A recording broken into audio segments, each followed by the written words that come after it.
In today's video, I'm going to teach you how to change your website on ActiveCampaign. We'll walk through the process step by step so you can confidently update your site, tracking anytime you change domains or add a new website to your account. First, log in to your ActiveCampaign account and look over to the left-hand side of your screen. You'll see a vertical menu with different sections. Find the option labeled Website. Go ahead and click on that. This is where ActiveCampaign keeps all your website-related tools, including tracking. Once you're inside the website section, look for the Site Tracking area. This is the feature that allows ActiveCampaign to monitor what your visitors are doing on your site, such as which pages they're viewing and when they visit. Click on Site Tracking to open the settings. Here you'll see a place where your approved or added websites are listed, along with an input box to add a new one. To change your website or add an additional site, click inside the box labeled Add Website URL. Type in the full address of the website you want to track.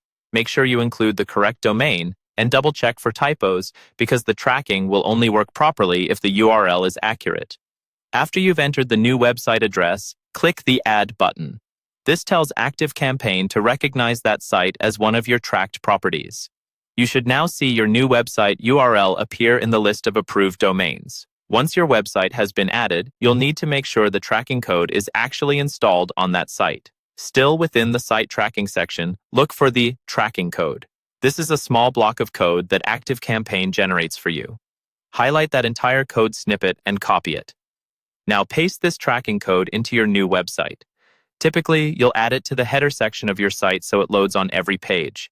If you're using a website builder or a content management system, there is usually a specific place to add header or tracking scripts.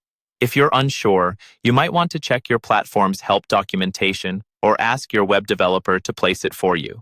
Once the tracking code is installed and your URL is added in ActiveCampaign, your new website will begin sending visitor data to your account, and your automations and analytics can continue working smoothly.